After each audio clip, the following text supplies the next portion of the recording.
Hi everybody, I'm Michael. In today's quick tips, I'm here with my sister Amy, and we're going to be talking about how you can grow the Hoya Krimson Queen outdoors. We've done quite a few videos on how to grow them indoors, but we have them growing outdoors here in Amy's garden, and we're super excited to show you how they're doing, and they're flowering already. We're already into fall, we're in early October, and these guys are flowering. We want to share with you ways you can grow them in your yard. But you may ask, why do I have this plant here, Amy? We're going to do a follow-up from our video last week. Last week on how to attract butterflies to your garden with host plants. How many monarch caterpillars do we have, Amy? We have at least 5. One big guy there. We got another one here chewing away.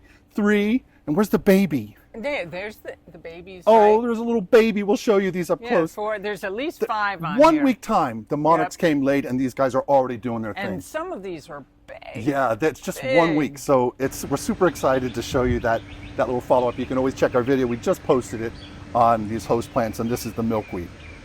So we digress. That's for the other video, but this one again is about the Hoya Krimson Queen and growing her outdoors. So Amy, you ready to dig in? Sure am. Let's grow.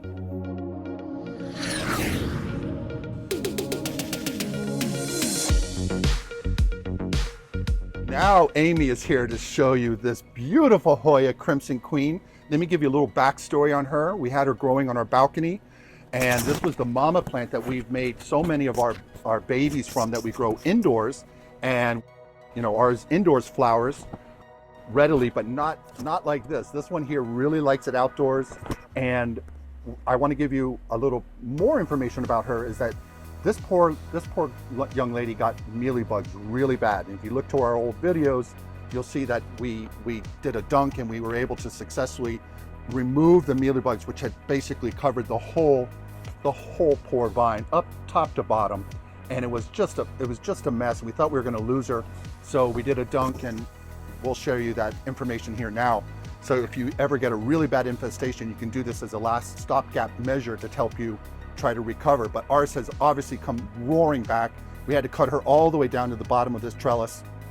And in the time that we did that was what, 2 years ago, 2.5 years ago, she's already come flying back. We brought ours off our balcony because they were redoing the building, and we couldn't keep her up on our balcony at our apartment. So we brought it to Amy's southeast corner of her garden under a foxtail palm and a areca palm, and it's giving just the right amount of light, and she's digging it. And look at those flowers, right? Aren't they beautiful, Amy? How many clusters of flowers does she have? She's got this one. We got the one up there. And one in the back. Yep, one in the back. So I think there's 4 total. I think there's just so beautiful. It's a really cool plant for your garden if you put them in the right place. So let me tell you a little bit about how you can grow them outside in your garden. You want to have indirect light. That's where Amy is standing right now. It's getting no direct sunlight, except in the summertime, right around 6:30 to 7, as the sun's cutting down from the west. It'll give her a little bit of light, but the areca palm here and the others are breaking up that sunlight a little bit. So she's getting enough of that energy, that light energy, to help her grow, which is what we feel, because she's got so many new tendrils. See all those little tendrils up there? She's going bananas. We're gonna definitely make some more babies out of her because she's doing so well. And that's a very important thing, is to make sure you don't put them out in full sun. They want indirect light. So try to get a shady or part shade location in your yard where it gets filtered light. She's going to respond very well to that. And on soil mix, you want a good soil mix. You want this to drain well. So the soil mix that we recommend is for outdoors is use 2 parts of a potting mix. We like Miracle Grow. Mix 1 part cactus mix with that, 1 part orchid bark, 1 part perlite, and 1 part worm castings. And we've done lots of videos on different plants and their needs, but this plant wants a well-drained but a kind of an organic mix, so it's a wild combo, and she'll respond very well. We like to keep ours in containers. You can grow them in the soil, but in a container, because the plant likes to sometimes be root bound, we like growing them in a container, and you can do it either way in your yard. You could also put her in a terracotta pot and kind of sink it in your yard if you want to have her look like she's growing on a fence or something, and not have her in a deco pot. But that soil mix is very important to make sure that you have a well-drained mix, but it's got some nutrients for her to take off. And the leaves are so pretty, right? Mm-hmm. We'll zoom in so you can see that. We have noticed on our Krimson Queen, she sometimes gets these pink margins, and sometimes she'll go completely blonde or completely albino with the leaf, and it's so beautiful. Or part green, part white. It's just spectacular. She does this really cool show, and sometimes it's white with that red margin, becomes red throughout.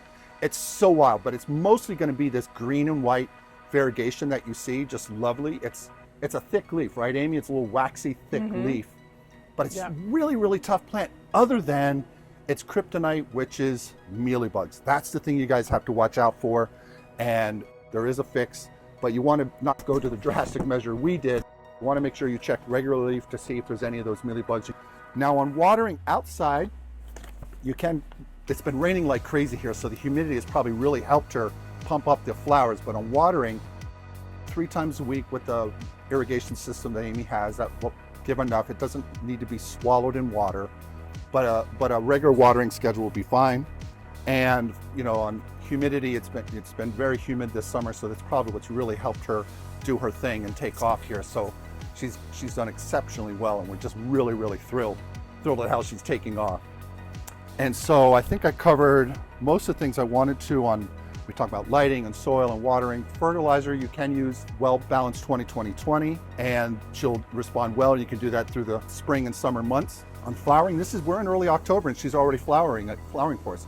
Our indoor one, I was going to do a video with Amy, but ours has just started to put up the 2 peduncles on the babies here from Mama, and she's not ready to bloom yet. But out here, she's already gone gangbusters, and it just has to be that we've had this, perfect corner condition for her to take off. It's just stunning. So, Amy, do you have any questions for the folks? No, but if you do, make sure you leave them in the comments below. And we want to thank you so much for joining us today on this Quick Tips. And make sure to like and subscribe. Like and subscribe. Here I come from off camera with my thumbs up. Thanks, everybody. See you in the next video. Bye. Am I waving correctly? How do you? This way. Bye. Please remember to like, subscribe, and hit the notification bell. And tell your friends and family. We post videos weekly. Thanks.